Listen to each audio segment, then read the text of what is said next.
오늘 우리에게 주신 하나님의 말씀은 창세기 12장 1절에서 4절의 말씀, 요한복음 8장 31절에서 37절의 말씀, 갈라디아서 3장 5절에서 9절 말씀과 14절의 말씀입니다. 창세기 12장 1절에서 4절 말씀부터 봉독해 드리겠습니다. 여호와께서 아브람에게 이르시되 너는 너의 고향과 친척과 아버지의 집을 떠나 내가 내게 보여줄 땅으로 가라. 내가 너로 큰 민족을 이루고 내게 복을 주어 내 이름을 창대하게 하리니 너는 복이 될지라. 너를 축복하는 자에게는 내가 복을 내리고 너를 저주하는 자에게는 내가 저주하리니 땅의 모든 족속이 너로 말미암아 복을 얻을 것이라 하신지라. 이에 아브람이 여호와의 말씀을 따라갔고 롯도 그와 함께 갔으며 아브람이 하란을 떠날 때에 75세였더라. 요한복음 8장 31절에서 37절의 말씀입니다. 그러므로 예수께서 자기를 믿은 유대인들에게 이르시되 너희가 내 말에 거하면 참으로 내 제자가 되고 진리를 알지니 진리가 너희를 자유롭게 하리라. 그들이 대답하되 우리가 아브라함의 자손이라 남의 종이 된 적이 없거늘 어찌하여 우리가 자유롭게 되리라 하느냐. 예수께서 대답하시되 진실로 진실로 너희에게 이르노니 죄를 범하는 자마다 죄의 종이라. 종은 영원히 집에 거하지 못하되 아들은 영원히 거하나니 그러므로 아들이 너희를 자유롭게 하면 너희가 참으로 자유로우리라. 나도 너희가 아브라함의 자손인 줄 아노라. 그러나 내 말이 너희 안에 있을 곳이 없으므로 나를 죽이려 하는도다. 갈라디아서 3장 5절에서 9절의 말씀과 14절의 말씀입니다. 너희에게 성령을 주시고 너희 가운데서 능력을 행하시는 이의 일이 율법의 행위에서냐 혹은 듣고 믿음에서냐. 아브라함이 하나님을 믿음에 그것을 그에게 의로 정하셨다 함과 같으니라. 그런즉 믿음으로 말미암은 자들은 아브라함의 자손인 줄 알지어다. 또 하나님이 이방을 믿음으로 말미암아 의로 정하실 것을 성경이 미리 알고 먼저 아브라함에게 복음을 전하되 모든 이방인이 너로 말미암아 복을 받으리라 하였느니라.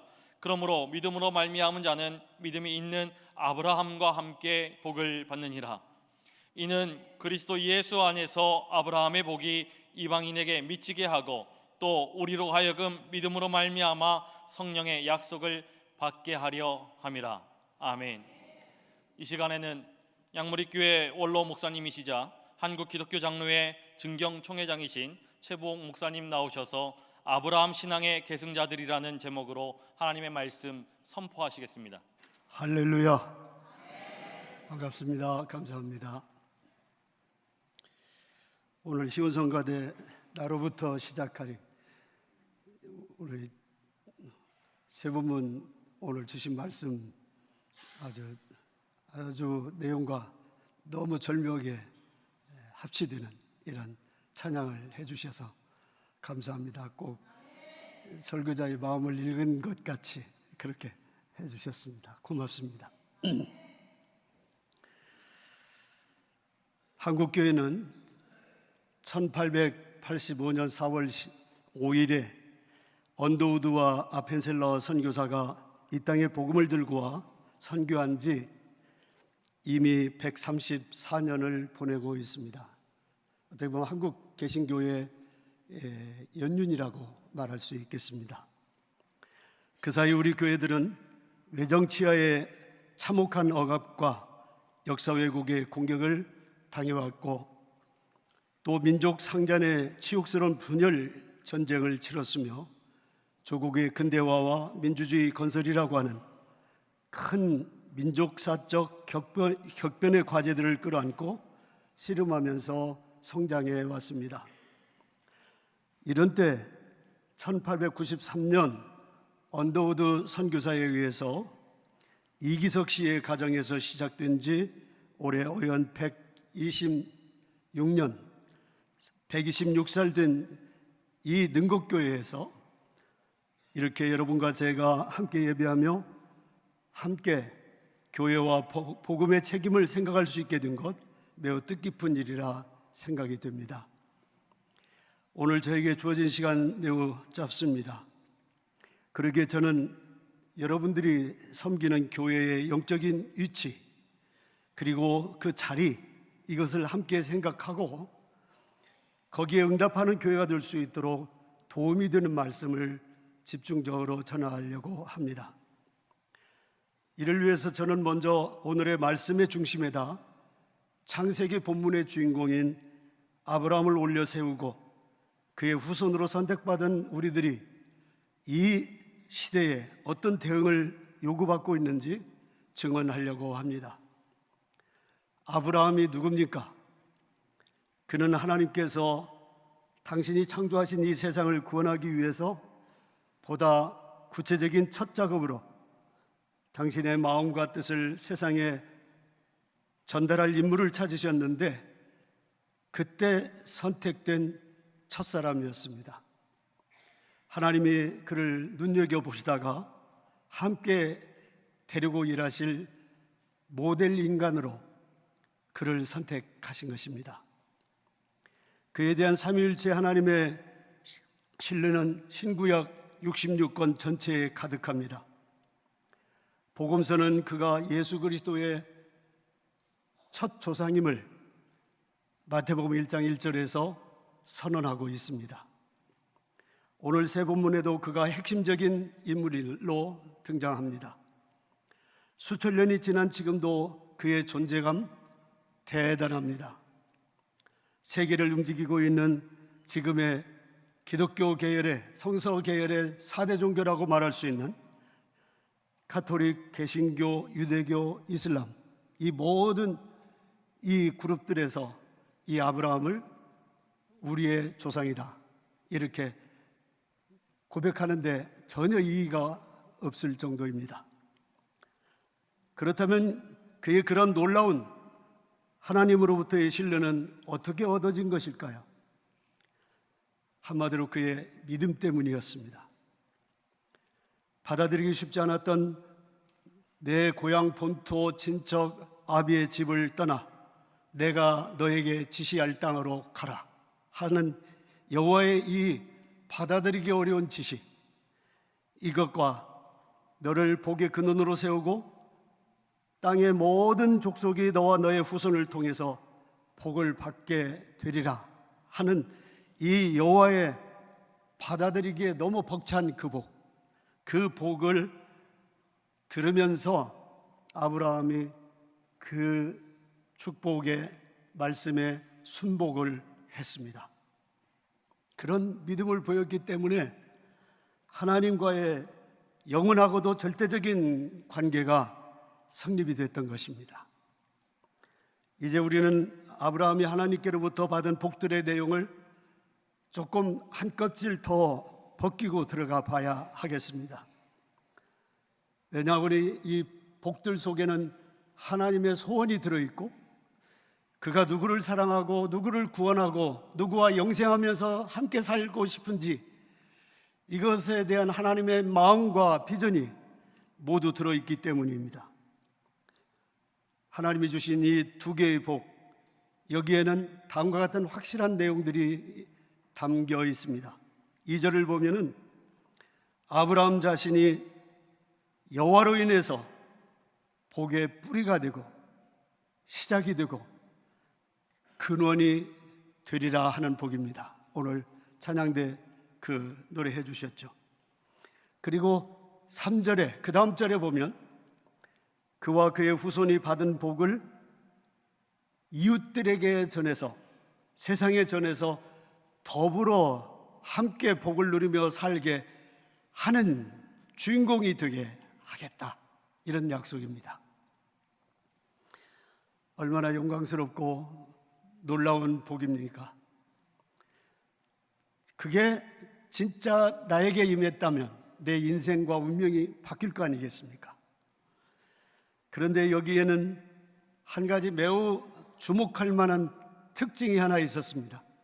함정과 같은 특징이 있었어요. 하나님은 이 두 개의 복들을 2절과 3절의 복을 분리시켜서가 아니라 패키지처럼 하나로 꽉 묶어가지고 함께 받으라고 그 복들을 주셨습니다. 아브라함으로서는 그 하나님의 복을 받으면서 선택의 여지가 없었어요. 이 둘을 다 받느냐 아니면 둘 중에 하나를 함으로써 모두를 다 포기를 하게 되느냐, 이걸 결단했어야 됩니다. 둘 중에 하나만 나한테 맞으니까, 내가 원하니까 하나만 취하겠습니다 하는 순간 하나만 취할 수 있는 것이 아니라 둘 다 잊어버리게 되는 그런 복이 아브라함에게 지금 주어진 복입니다. 이걸 감당하려고 하면, 또 받아서 누리려고 하면 그 자체가 평생을 다 헌신하지 않으면 안 되는 참 힘든 그런 특성을 가진 복이다, 이렇게 말씀드릴 수 있겠습니다. 자, 그러면 그 첫 번째 복에 대해서 살펴봅시다. 인간이 어떻게 복의 근원이 되고 뿌리가 되고 시작이 될 수 있을까요? 인간이 어떻게 해요? 불가능합니다. 하지만 복의 원천이 되시는 하나님과 관계가 좋아지고 그분과의 소통이 이루어지고 그분과의 관계가 아주 정말 서로 뗄래야 뗄 수 없는 사랑의 관계로 맺어만 지면 그분으로부터 오는 것 때문에 내가 복의 시작이 될 수 있습니다. 복의 근원이 될 수 있습니다. 복의 뿌리가 될 수가 있습니다. 여기에서 하나님의 사랑이라고 하는 과제가 이 속에 담겨 있는 것입니다. 두 번째 복은 어떻습니까? 내가 받은 복을 나 혼자 받아서 누리고 즐기지 아니하고 받지 못한 이웃들에게 나눠주면서 살게 되리라고 하는 복입니다. 이것은 물론 하나님의 은혜를 입어야겠지만 우리 인간이 스스로 할 수도 있습니다. 아까 복의 근원과 뿌리가 되는 것은 우리가 스스로 할 수 없지만 이웃들에게 내가 받은 거 나눠주는 것은 할 수 있어요. 할 수 있으면 아멘. 그거 할 수 있어요. 얼마든지 할 수 있어요. 내가 마음을 열고 펴서 살리라 하는 다짐과 결단과 노력만 하면 그것은 할 수 있습니다. 그래요. 하나님께서 아브라함에게 주신 복, 즉 당신의 백성된 이들에게 주신 복은 바로 그런 복이었습니다. 곧 하나님 사랑과 이웃 사랑이 하나로 묶어진 복이 아브라함이 받은 복입니다. 아브라함의 이 복은 후에 모세의 십계명을 통해서 하나님 사랑과 이웃 사랑이라고 하는 이중 계명으로 정리가 됐습니다. 인간의 구원은 이런 사랑의 이중 계명을 같이 실천할 때 가능한 것임을 확실하게 알려주기 시작한 것입니다. 그렇다면 이제 여러분 생각해 보십시오. 여러분들이 지금 받아왔고 받기를 원하고 앞으로도 받고 싶은 복이 어떤 복입니까? 아브라함이 받았던 그 복입니까? 아니면 질적으로는, 방향으로는 전혀 다른 복을 여러분들이 받아왔고 지금 받고 있고 또 앞으로 그걸 원하시고 살고 있습니까? 한번 생각하시면서 이 다음 말씀 들으시기 바랍니다. 이렇게 아브라함에게서 시작된 복들은 그 후손으로 이어지면서 세상에 서서하게 실체가 드러났습니다. 하나님이 복을 주시겠다고 하셨고 아브라함은 아멘했습니다. 그리고 이삭이 낳고 야곱이 낳고 요셉과 12아들이 나오고 쭉 이스라엘 백성으로 번성하기 시작했습니다. 그들에게 나타난 아브라함의 복이 어떤 식으로 나타나느냐? 다른 것 아니에요. 알고 보면 사람의 두뇌가 되는 복으로 그 복이 나타나기 시작했습니다. 두뇌가 되는 복, 머리가 되는 복입니다. 같이 합시다. 두뇌가 되는 복, 머리가 되는 복. 여러분 그러잖아요. 우리 인간의 몸이 사지백제 5장 6보 이 전체 몸이 스스로 움직이는 것인 것 같지 않잖아요. 머리에서부터 시작, 두뇌, 뇌에서부터 작용을 시작해야, 거기서 지시를 해야 우리 온 몸이 다 거기에 따라갑니다. 우리 기독교 장로의 교단을 역사의 화살촉이라고 우리 장공 선생님이 말씀했는데, 촉이 가야 그 뒤가 다 따라가는 것처럼 머리가 어떤 두뇌가 뭘 작동하느냐, 어떻게 작동하느냐, 그것이 온 몸을 결정해 줘요. 삶을 결정하고 운명을 결정해 줘요. 이스라엘 아브라함이 받은 그 복이 그렇더라고요. 그러니까 여러분, 이 이스라엘 백성들이 그때부터 목동 생활했지 않습니까? 본토 친척 아비의 집을 떠나서 가나안 땅, 지금의 팔레스틴 땅에 와서 이 목동으로 살았습니다. 오늘은 이곳, 내일은 저곳, 나그네 길 살았습니다. 의탁에서 살았고, 신세지면서 살았고, 새를 얻으면서 살았고 그랬어요. 그러니까 그곳에서 살면서 살아나려고 하면 평범해서는 못 살아요. 거기 원주민보다도 뭔가 탁월하고 우수하고, 그리고 그들이 못 보는 세계를 볼 수 있어야 돼요. 지혜가 있어야 되고, 총명이 있어야 되고, 그리고 지식이 있어야 되고. 그래서 머리로 사는 거예요. 머리. 남이 보지 못하는 것을 보기 시작하고, 남이 듣지 못하는 것을 듣기 시작하고, 남이 생각하지 못하는 것을 생각하고. 예를 들어서 땅을 빌려서 사는데 그 원주민들은 그 땅 속에 물이 있는지 기름이 있는지 모릅니다. 그런데 아브라함 후손들은 땅만 파면 물이 나와요. 여러분, 그 광야 같은 곳에서 물 나왔다고 하는 건 부자 되는 것입니다. 그래서 그렇게 하고 나니 자꾸 그렇게 되는 거예요. 이게 복이에요, 하나님.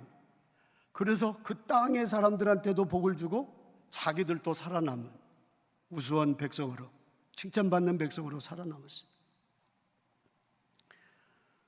그러면 이 복의 근원이 되는 언약, 이것은 점차적으로 어떻게 발전했냐고 하니, 모세가 나오고 예수가 나오면서 그 복들이 성취가 됐습니다. 그들은 모두 모세나 예수는 다 유대인들 출신 아닙니까? 이분들은 와서 율법을 받았고, 그리고 복음을 받아서 온 세상에 전하면서, 여러분, 그들이 전하는 것을 온 인류, 저와 여러분 여기 모여있는 우리도 그분들이 소개해주는 하늘의 이 지혜와 진리의 생명의 말씀을 받아먹고 지금 살고 있지 않습니까?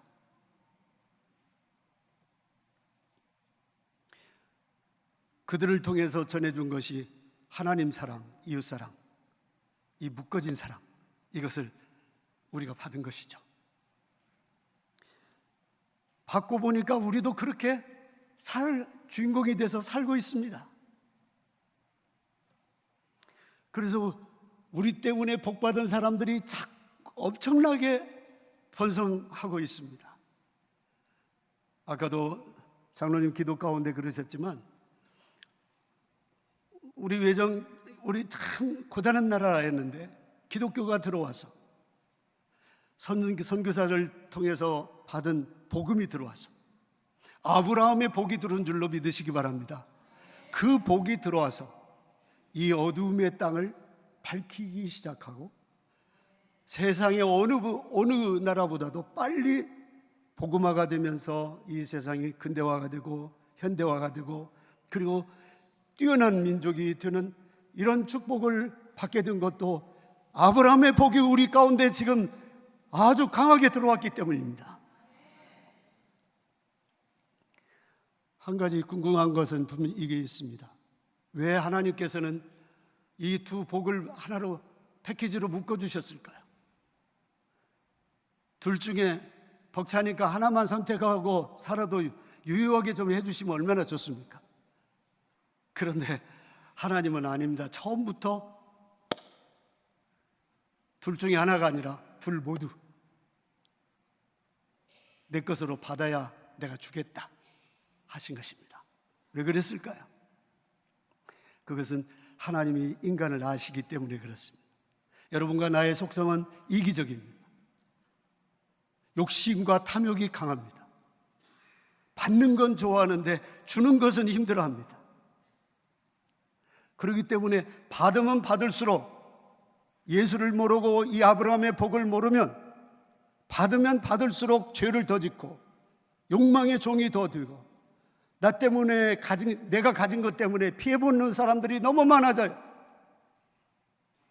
여러분 솔직히 그렇지 않습니까? 그것을 하나님이 주신 그 소중한 물질과 소유를 죄를 짓는데 동원이 되는 것이 되면 안 되잖아요.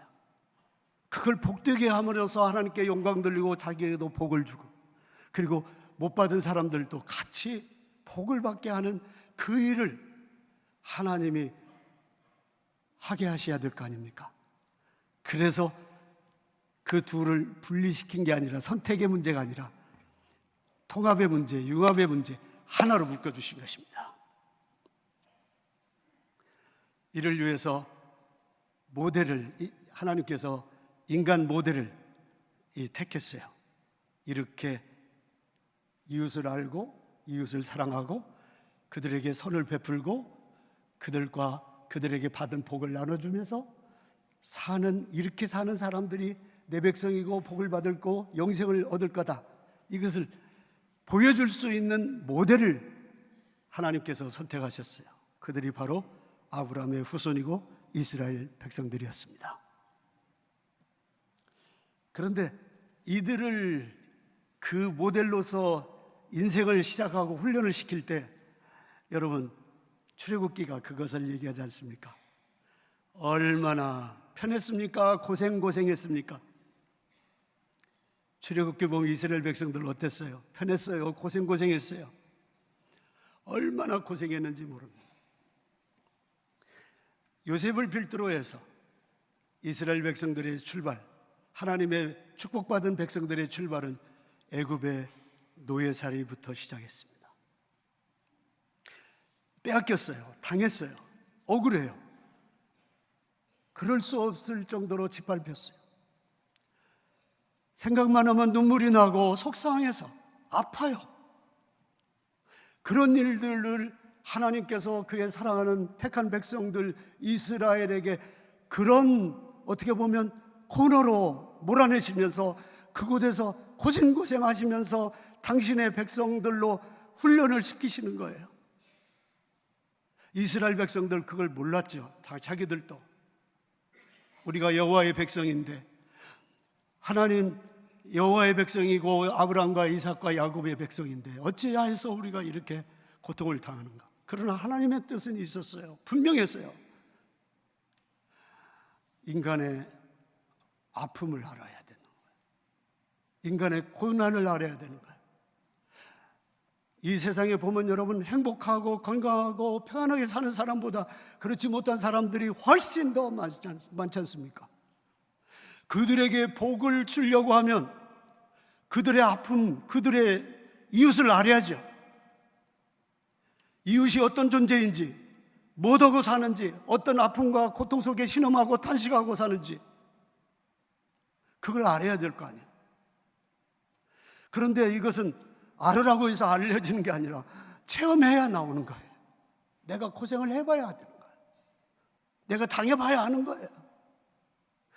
그래서 이스라엘 백성들을 하나님께서 얼마나 사랑하시는 그 백성인데 세상의 어떤 민족보다도 더 고생을 경험하도록 그렇게 하신 겁니다. 여러분 출애굽기를 다시 보셔야 됩니다. 그 고생 끝에 하나님께서 백성들의 호소와 탄식의 기도를 들으시고 해방시켜 주실 때 출애굽하고 광야 40년 또 남은 훈련 또 계속 여호와만 의지하고 사랑하고 섬길 수 있도록 훈련을 시키신 다음에 약속의 땅 가나안에 들어갔잖아요. 근데 그 가나안에 들어갔는데도 여러분 이제 됐다. 너희들 고생 많이 했으니까 이제부터 편하게 살아라. 아니에요. 어땠어요? 그들 가슴 속에 모세를 통해서 주신 율법의 내용들이, 무서운 내용들이 딱 아주 그냥 찰그머리처럼 뗄 수 없는 계명이 그들에게 있었습니다. 따라서 한번 해주시겠습니까? 너희가 종이었던 것을, 노예였던 것을 잊지 마라. 자, 그것을 잊으면 내 백성이 아니다. 그것을 잊으면 내가 멸하겠다. 왜? 당신 백성의 모습을 잃어버린 것이니까. 그렇게 단호하게 선언하셨습니다. 신명기가 그 말씀으로 가득 차 있습니다. 이 과정을 통해서 계속 그 말씀과 함께 하나님께서 챙겨주신 말씀이 내 주변을 항상 돌아봐라. 고아, 과부, 가난한 자, 나그네들. 우리나라에도 계속 외국인 노동자들이 많이 들었죠? 그들을 돌아봐라. 그래서 너희가 절기 때마다, 절기는 좀 막 거둬들이잖아요. 그것을 하나님께도 첫째 바치고, 그리고 집에 가서는 내 주변에 있는 그런 사람들 초청해서 나눠라. 그 즐거움을 베풀어라. 이것 안 하면 내 백성은 아니다는 거예요. 이게 아브라함의 받은 복의 실체의 올시다.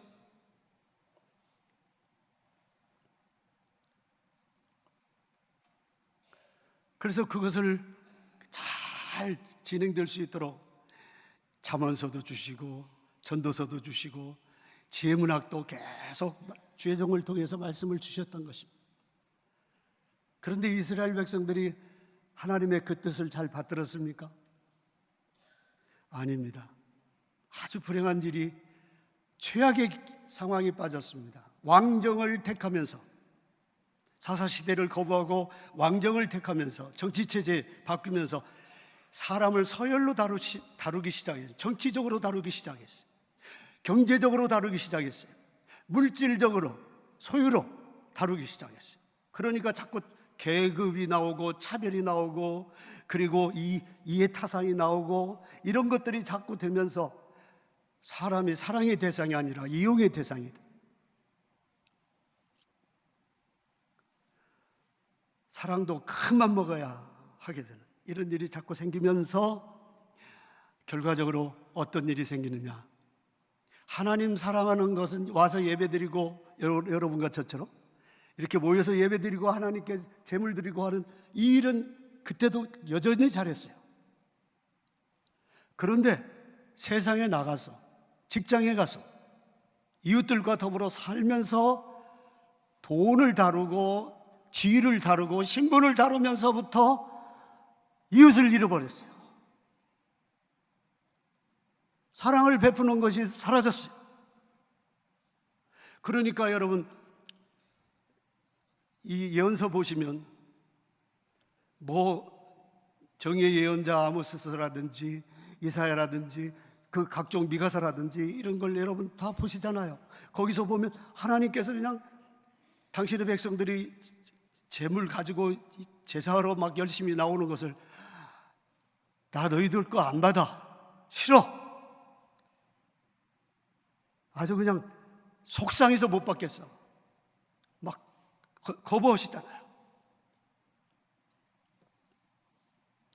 하나님의 분노가 너무, 하나님의 슬픔과 분노가 너무 컸습니다. 약속 위반이요 계약 위반이었습니다. 아브라함의 자손임을 포기한 것입니다. 어떻게 훈련받은 백성인데.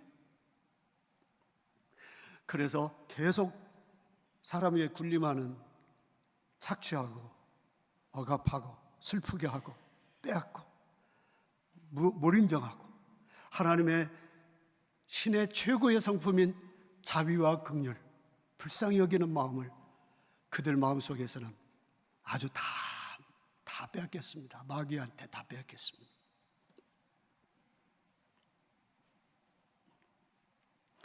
하나님을 오직 성전에 가서만 찾아요. 생활 속에서는 하나님이 자기 주인이 아니에요. 돈이 주인이고 지위가 주인이고 권력이 주인이고 자기 인간의 실력이 주인이죠. 이웃이 없어졌어요. 그러니까 그 종교 밑에서 훈련받고 지내는 구원의 빛을 찾는 수많은 힘없는 백성들한테는 길이 안 보이는 거죠. 길 잃어버린 양들입니다. 사랑하는 여러분, 우리 주 예수께서 왜 오셨을까요? 오셔서 무슨 일을 하셨을까요?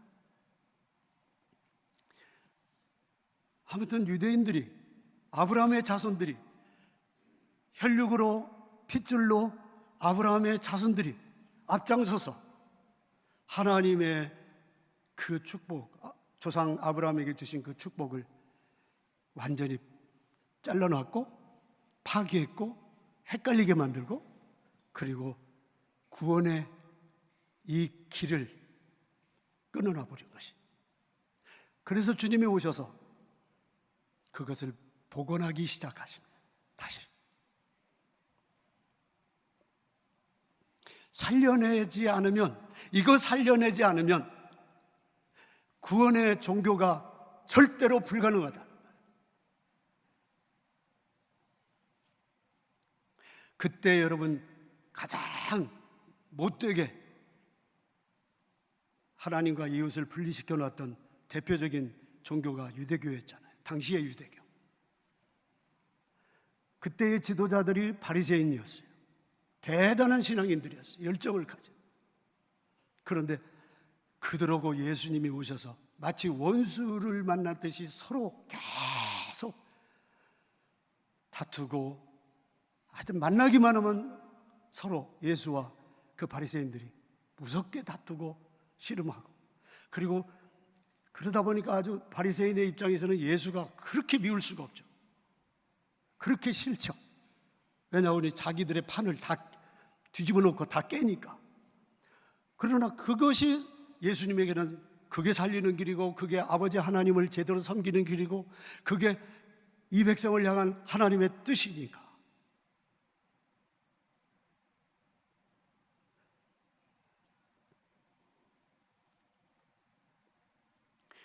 오늘 요한복음은 바로 그 장면을, 그 치열했던 그 싸움의 그 싸움판, 그 장면을 보여주는 곳입니다.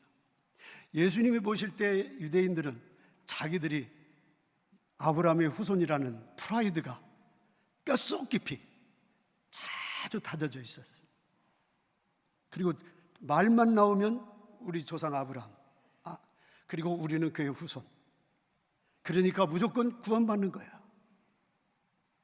그런데 우리 예수님이, 하나님의 아들이신 예수님이 딱 보실 때는 아버지 하나님을 가장 슬프게 하고 가장 그 가슴에 못 박고 가장 배신하는 이 집단이 핏줄 아브라함의 후손인 유대인들이라는 거예요. 그래서 얼마나 싸운 줄 아십니까? 뭐라고 하신 줄 아십니까? 너희는 혈육으로는 아브라함의 후손인 걸 나도 안다. 그러나 하는 짓을 보면, 마음을 보면, 행위를 보면 마귀의 자식이다. 제 말이 아닙니다. 주님 말씀입니다. 그래서 이 이야기를 듣고 유대인들이 죽여야겠다. 나사렛 예수 살려줬다가는 우리 이게 안 되겠다. 그래서 막 십자가가 그래서 나온 것입니다.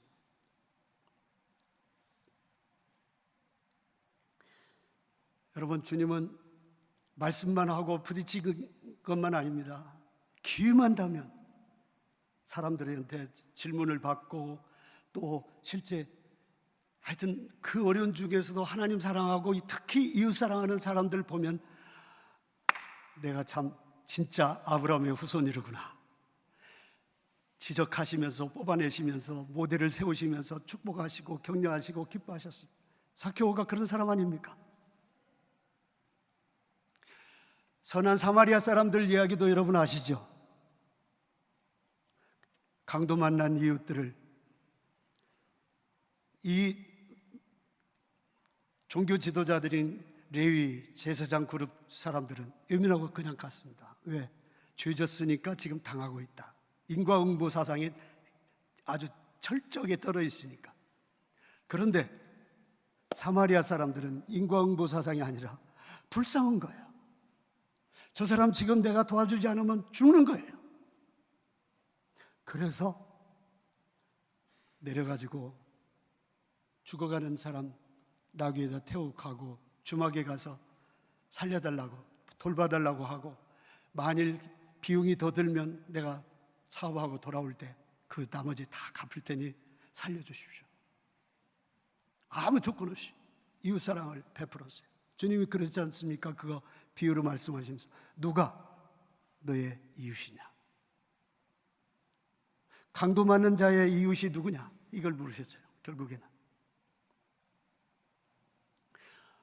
주님은 계속해서 여러분 말씀 전체가 하나님 사랑하는 건 내가 너희들이 하나님 사랑하는 건 안다. 그렇지만 이웃 사랑을 함께 하지 않으면, 분리시켜 놓으면 하나님 앞에 드리는 예배가 유효하다, 무효하다? 무효하다. 이걸 말씀하셨어요. 우리 주님께서 그것 때문에 가르치실 뿐만 아니라 주님이 계속 찾아다니면서 만나고 접촉하고 사랑하고 돌보고 친구 되고 그리고 같이 어울려서 먹고 마시고 하는 대상들도 다 그때 죄인들, 버림받은 사람들, 병든 사람들, 누구도 안 돌보던 사람들, 심지어 그 당시의 교회인 유대교 이 성전이 전혀 생각지도 않은 사람들, 그 사람들만 찾아다니면서 계속 그들이 하나님의 자녀고 하나님이 찾고 하나님의 사랑이 필요한 사람들, 그들은 죄를 져서가 아니라 병든 사람 회복시켜야 돼. 그래서 그렇게 찾아다녔어요. 주님께서 그런 말씀하셨습니다. 할 수 있는 힘이 있고 복을 받았는데도 불구하고 능력이 있는데도 불구하고 행하지 않는 사람은 영벌을 받을 것이다. 이렇게 아주 예수님께서도 출애굽한 이스라엘 백성들한테 하셨던 그 말씀 그 이상으로 강하게 이 땅에 오셔서 하셨습니다. 교회 시대를 여신 분이 성령이십니다. 지금 성령 강림절 8번째 주일을 지금 우리가 같이 보내고 있는데요, 이 성령은 아버지의 영이고 아들 예수의 영입니다. 그러니까 성령은 오셔서 교회를 세우시고, 교회를 세우시되 유대 땅 이스라엘 안에만 세우신 게 아니라 이방인 세상인 전 지구촌 전 끝까지 모든 곳에 세우셨습니다. 그러면서 뭘 알려주시고 주입해 주시려고 하셨겠습니까? 아브라함의 복을 온 세상 만민들도 같이 받아라, 이것입니다. 복의 근원이 되라. 그리고 그 복의 근원이 되어서 하나님이 막 주신 엄청난 복을 너희들 누려야 되겠지만 못 누리고 살고 있는 저 답답한 사람들, 저 불쌍한 사람들, 도움이 정말 필요로 하는 사람들, 신음하고 안타깝게 지내는 사람들, 이 사람들에게 나누어줘야 된다. 이런 사람들이 있어야 이 땅에 하나님의 나라가 세워질 거 아닙니까? 그걸 위해서 교회를 세우시고 또 세우신 것입니다.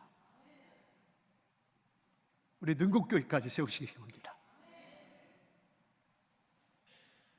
갈라디아 교회에 이방인 교회는 참 어려움이 많았습니다. 왜냐하니 비유대인들 교회, 이방인들 교회인데 거기에 계속 유대인들이 와서 구원받으려면 율법으로 받아야 된다. 율법, 할례받고.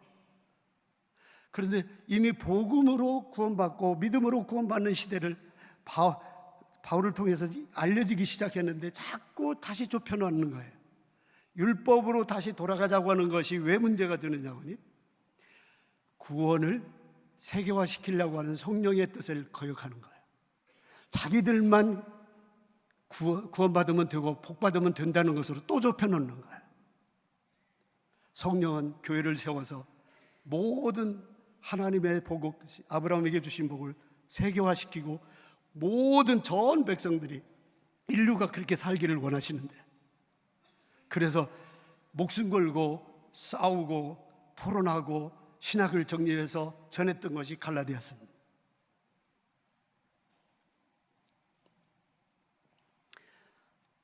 사랑하고 존경하는 성도 여러분, 이제는 내가 받은 하나님의 사랑의 실상이 어떤 것인지를 살펴봐야 될 때입니다.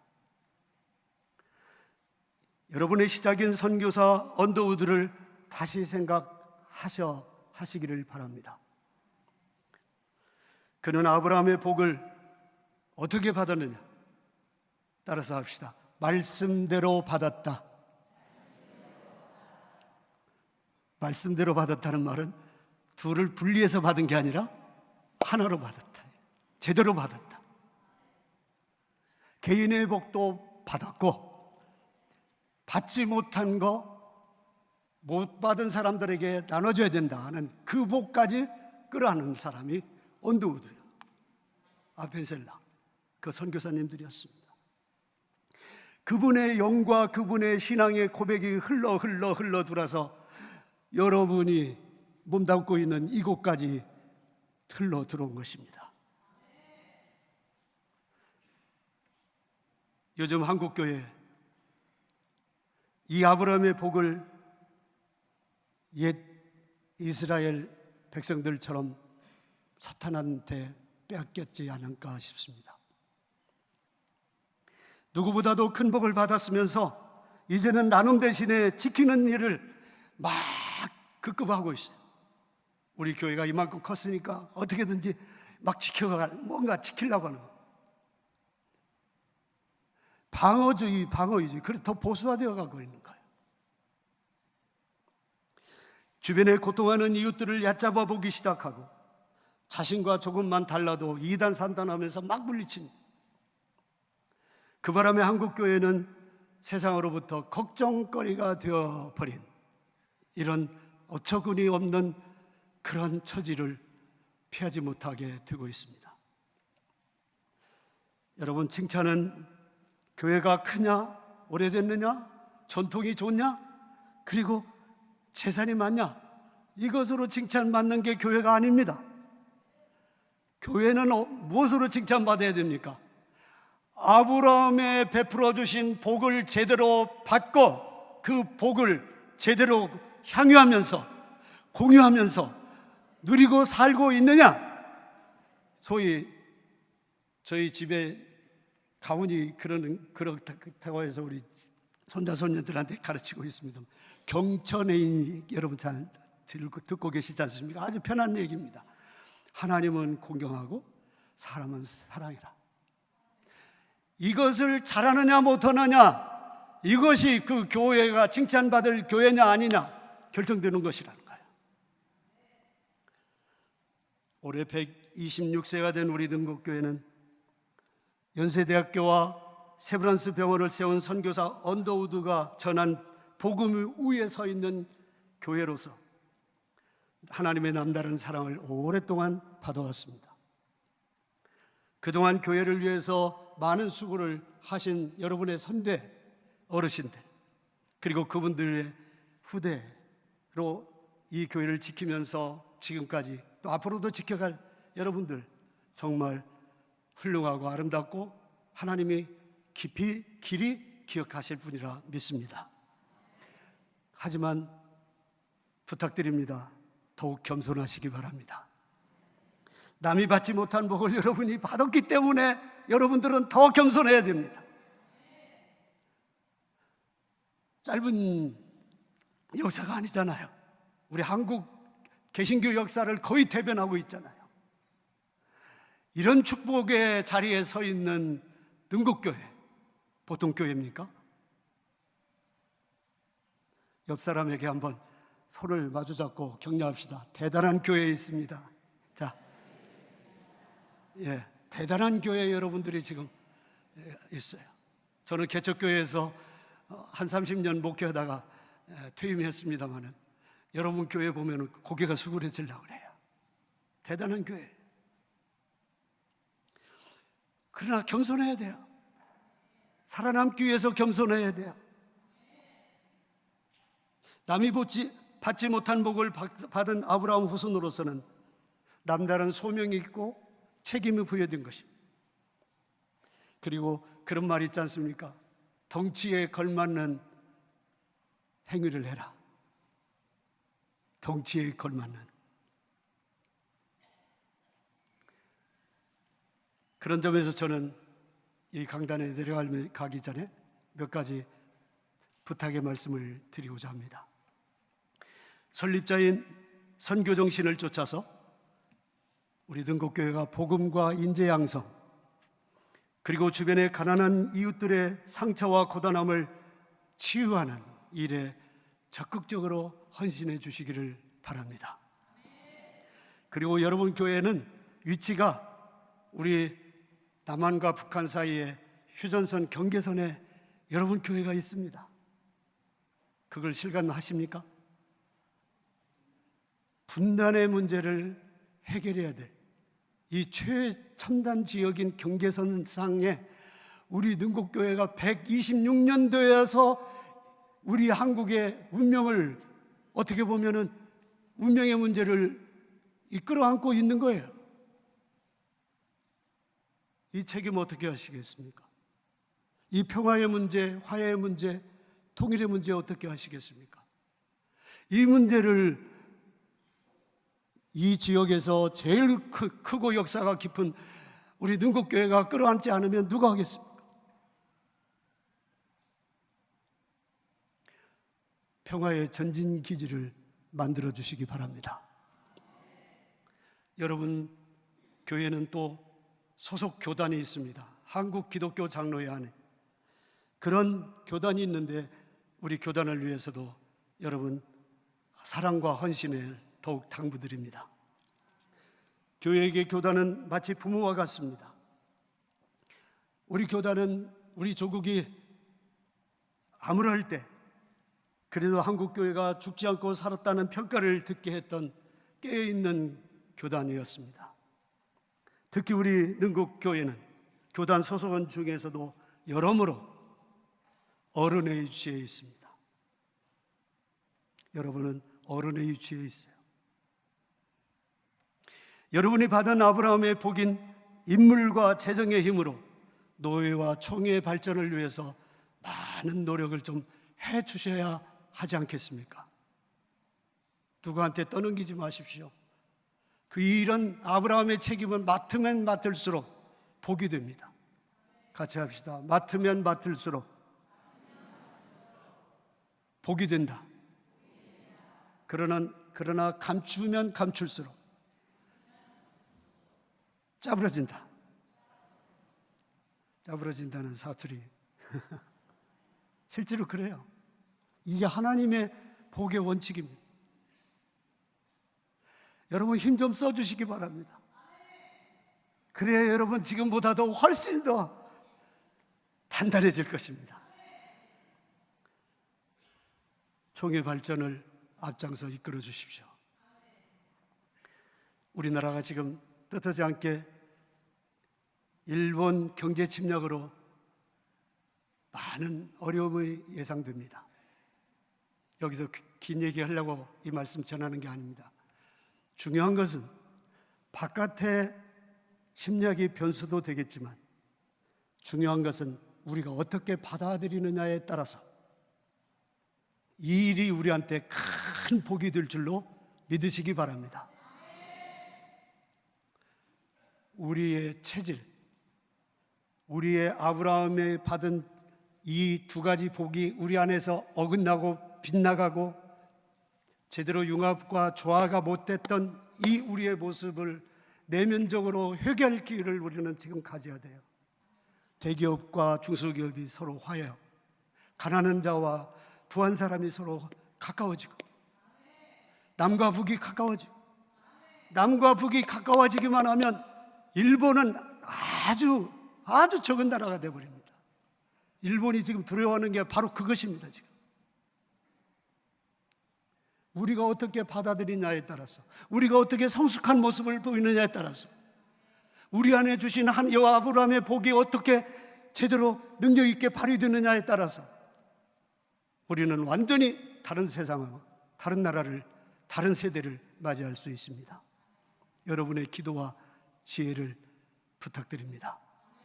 부디 아브라함과 예수와 이 땅의 교회에 내리신 소중한 복들을 온전하게 전승해 주시기 바랍니다. 이 위대한 경천외인의 전통신앙을 발전시켜서 여러분 교회를 자손 만대의 길이길이 일어나 빛을 발하는 교회로 세워주시기 바랍니다. 기도합시다.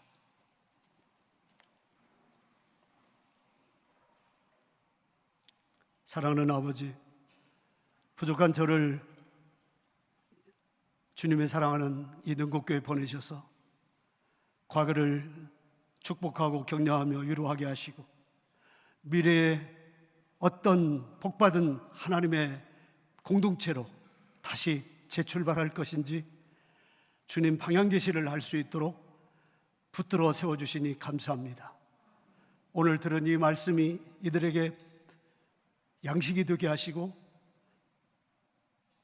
잘 떨어진 옥토에 떨어진 씨앗처럼 30배, 60배, 100배의 결실로 이어지게 하옵소서. 예수의 이름으로 기도합니다. 아멘.